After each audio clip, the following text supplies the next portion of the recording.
morning, everybody. Welcome back to Crafting and Crime Daily. I'm your host, Rebecca, and it is Wednesday. We're going to give you an update on Michelle Traconis trial.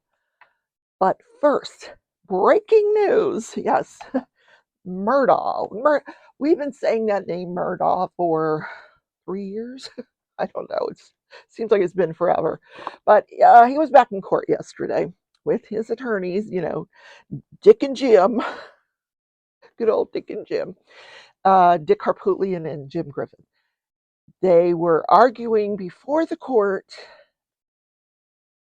how and when and whether to have the jury questioned. They have filed a motion to have these jurors questioned about information or communication that they had with the clerk of court, Ms. Becky Hill. Now, at the time that this occurred, this alleged communication, she was, this in Colleton County, she was the clerk of court.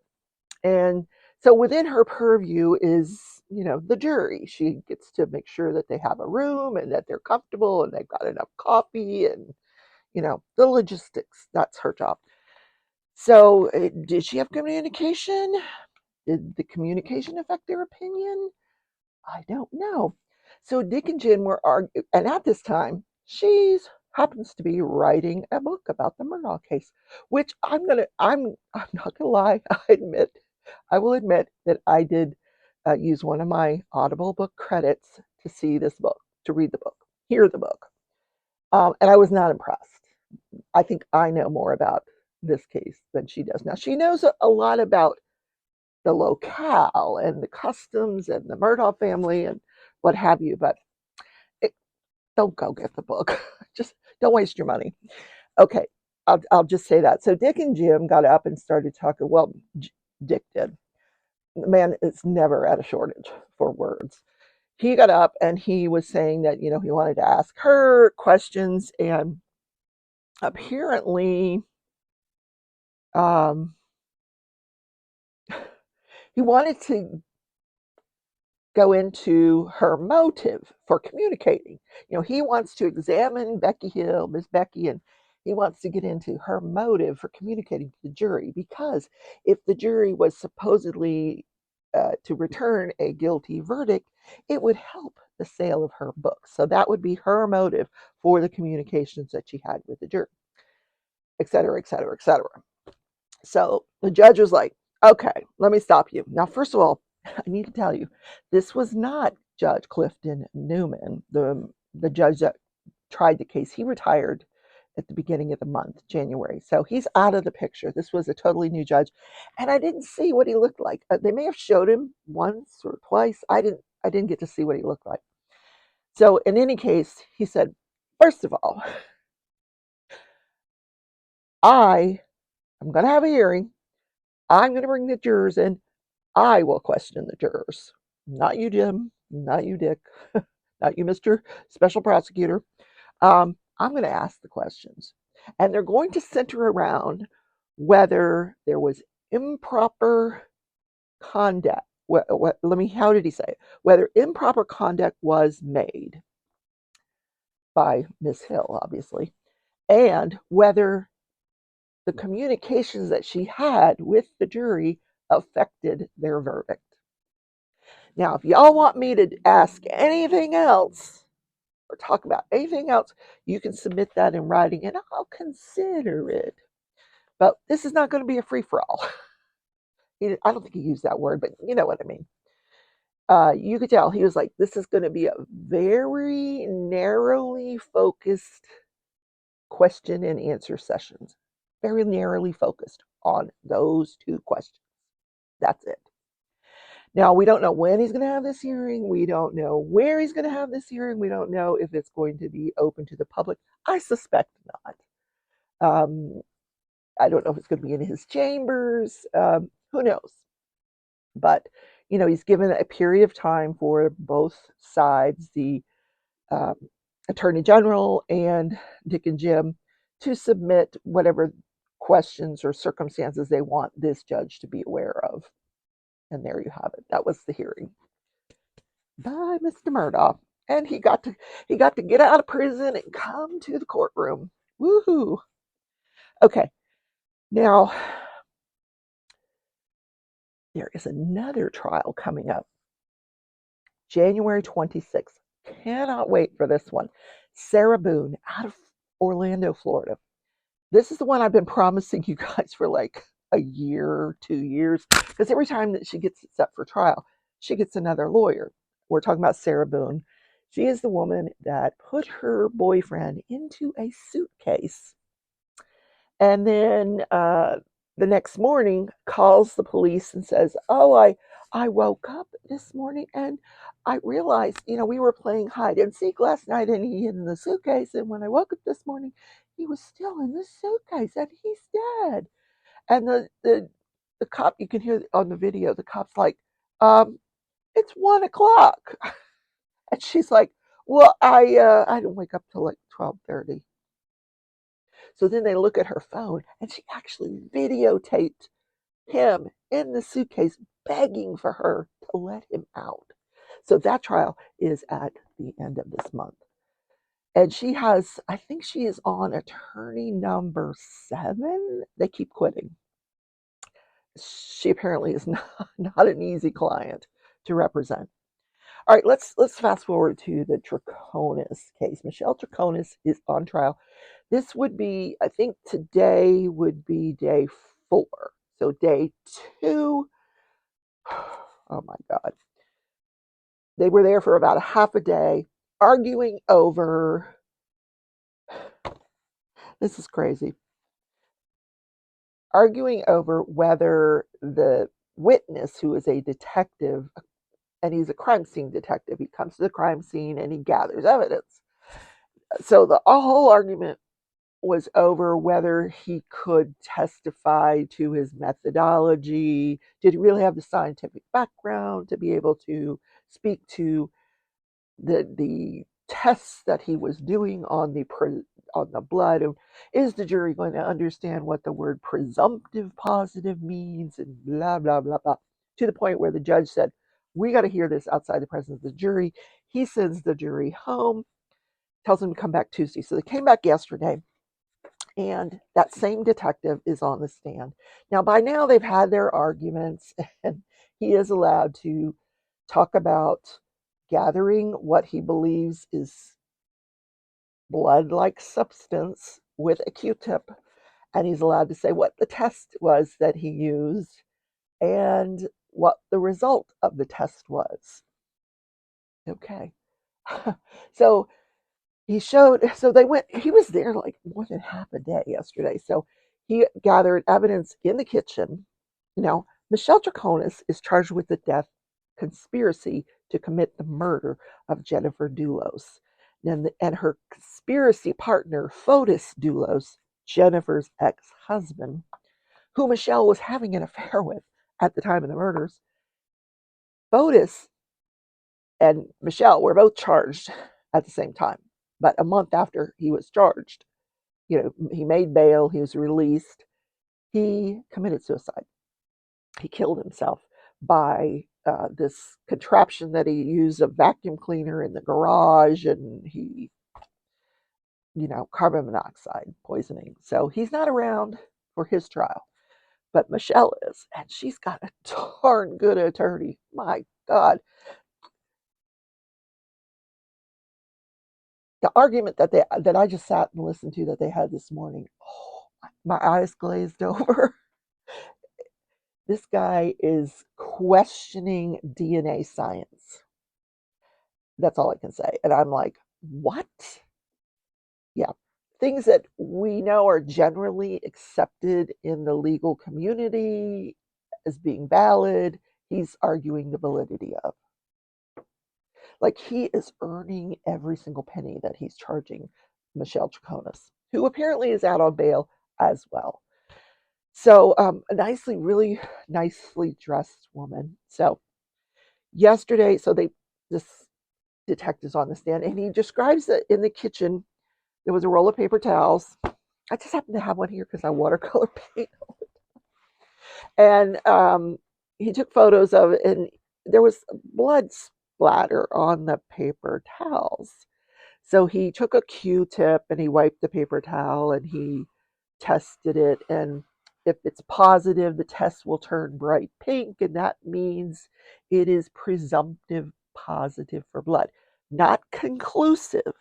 It just means there's some type of blood substance. Could be an animal, could be a deer, could be a frog, could be a human. We don't know, but it is presumptive positive. So then they have to send it to the lab to make sure that it is human blood. And if it is human blood, then it goes to the DNA lab. So then, so he tested the paper towels. It was a center island in the kitchen, and in the center island was a faucet, one of those big fancy faucets. And so on that were a few, on the curve part of it, there was something that looked like it could be blood. So that was tested, and it was presumptive positive for blood. On the handle of the faucet, that was tested, presumptive positive for blood.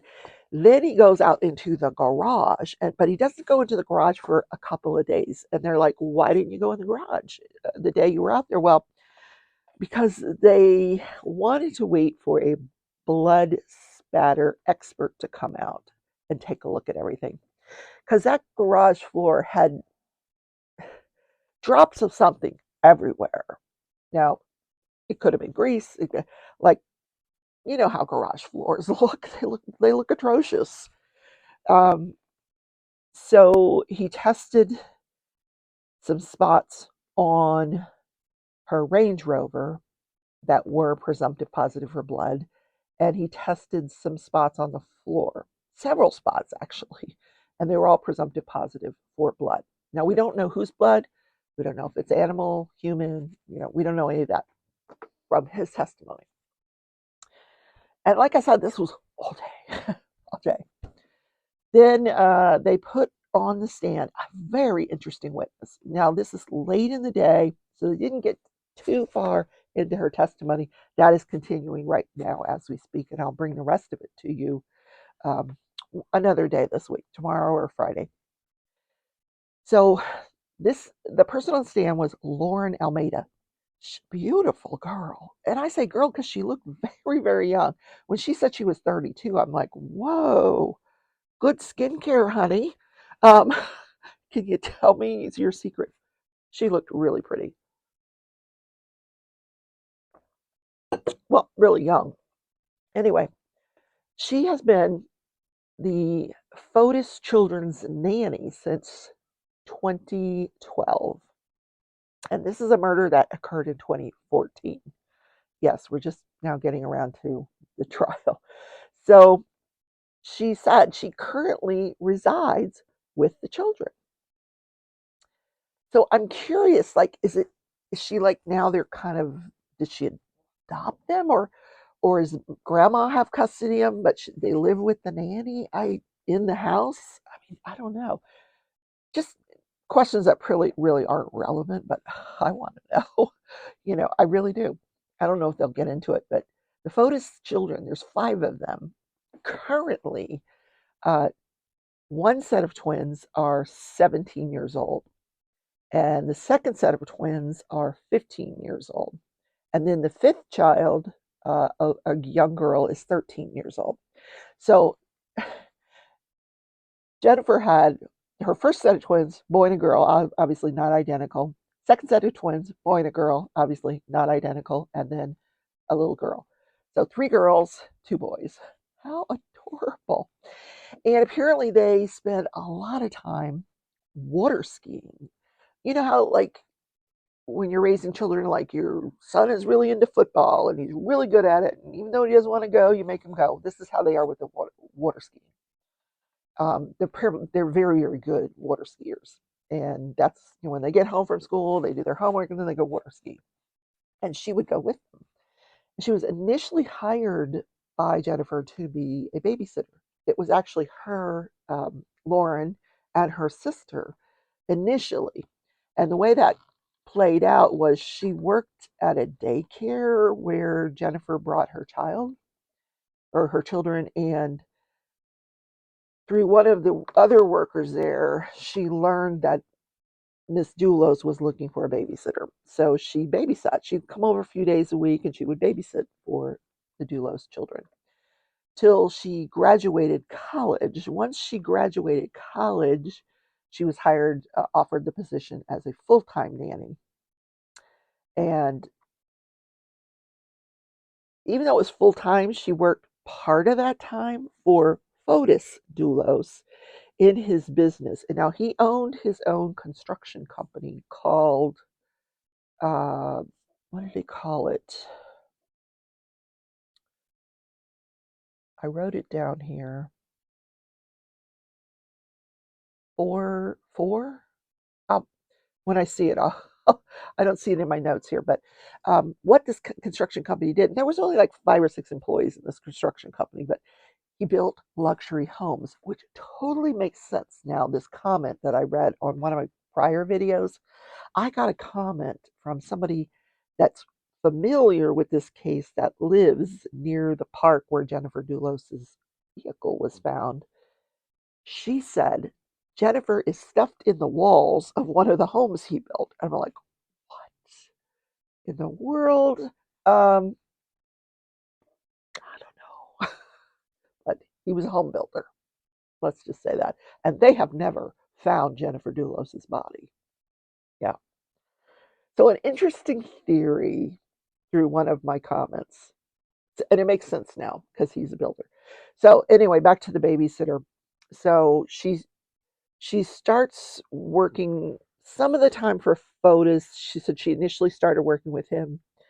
Um, she said she felt like he was kind of a mentor. You know, she didn't know anything about his business, and so she started initially like filing and organizing folders, and she worked her way up to where she was helping homeowners with their punch lists. And if you don't know what a punch list is if you move into a new home, you have this thing called a punch list, and you go down and you make sure that everything, all the I's are dotted and the T's are crossed in this brand new home that you got, and then you find anything you find wrong, you put on this punch list, and they will come out and they will fix everything on your list. So she was in charge of that, but she also um, was the nanny. So the kids were going to school, and so when they were in school during the day, she was helping Fotis with his business, and she would watch those kids even when the parents were home. She was the nanny, and she was there 6 days a week. She had every Sunday off.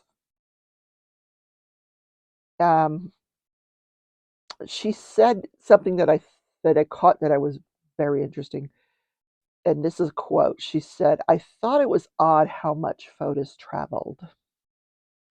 And then she was asked about had she traveled with the family. I would have loved to have this woman's job. Oh my God.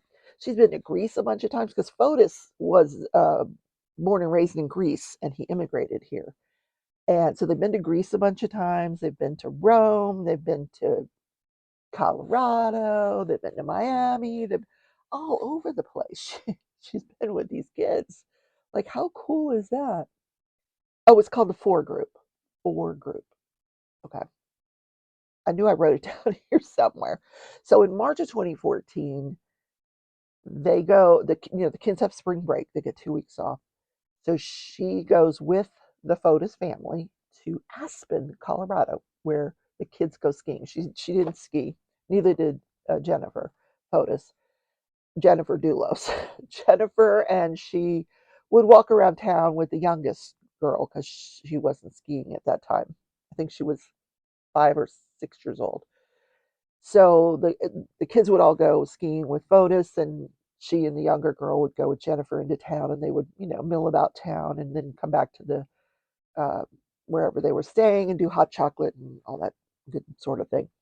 So that was their first week. Then their second week, they flew to Miami and stayed at the W Hotel.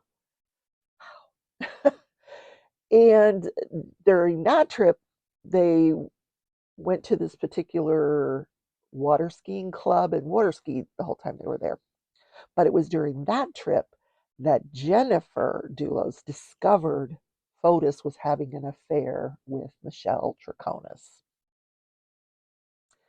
And she knows this because Michelle or Jennifer told her that. And apparently she actually met, or did she meet her?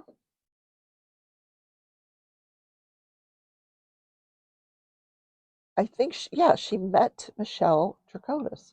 So at this point, the judge stops the testimony and he says, okay, getting late. We're going to recess for the day and we'll bring you back tomorrow because it sounds like you're going into another area here. the good part. I know. So that'll be today. So I'm going to listen to the rest of this good stuff. And a lot of this is coming in, despite it being hearsay. Um, yeah. So I do want to tell you about what they were arguing, the lawyers were arguing about this morning while it's fresh in my mind because I'm going to forget it. And I am so thankful that I wasn't on the opposing end of this defense lawyer's motion. He wanted to have a hearing, a scientific hearing, to establish the validity of the DNA star analysis. So stay with me, folks. don't turn the channel yet. So when they do DNA analysis and they read the results on the stand, they always say that the DNA was it's 100 billion more likely that it's so and so's DNA than it would be of a stranger, and they give an odds, and they'll never say it matched this person's DNA. They never say that. So he was challenging the validity of those odds because he said it comes out of this machine. Nobody knows what the formula is that this is calculated. And he went into these studies that he's reviewed, and I thought, oh my God, how in the world would I respond to that as your opponent? And what is the judge going to say? And the judge came right back at him. This judge knows his stuff. And he's like, well, let me ask you this. And he'd ask him some scientific questions, and the guy had the answers. Like these two, the judge and this defense lawyer, were like going back and forth about this science. And I'm like, what would I say as your opponent? So they get done with their discussion. And then the prosecution gets up, and I'm thinking, good Lord, how is he going to respond to all that? And he says, Your Honor, we could do away with this very quickly because this is scientifically accepted in the community, or this methodology is accepted in the scientific community. Okay, is widely accepted, which it is. And the judge said, "You're right," and he always this judge puts his reasoning on the record. In fact, when the defense objects to a question, this judge will stop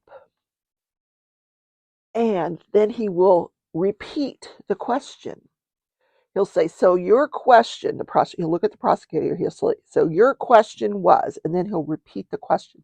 So I surmise that he's got on his computer, there's technology now when a court reporter is typing, it'll just come up on a computer, what they're typing.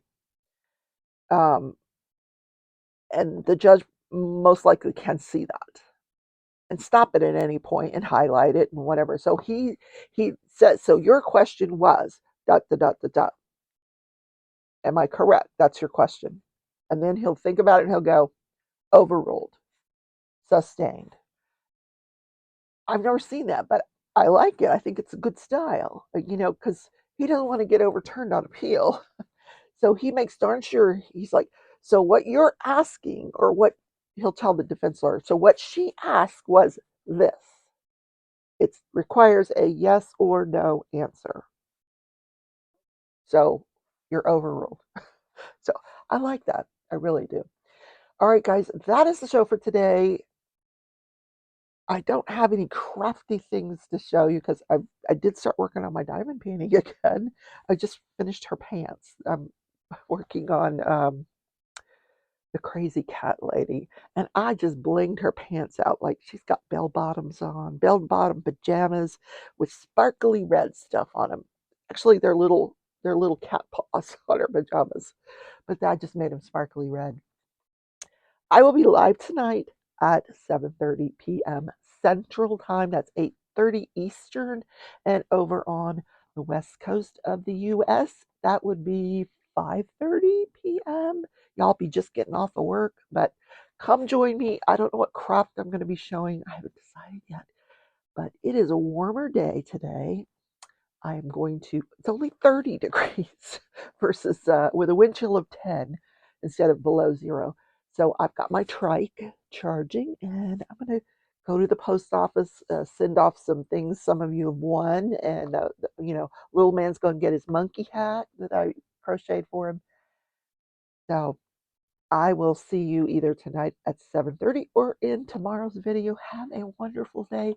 Love you all. Bye.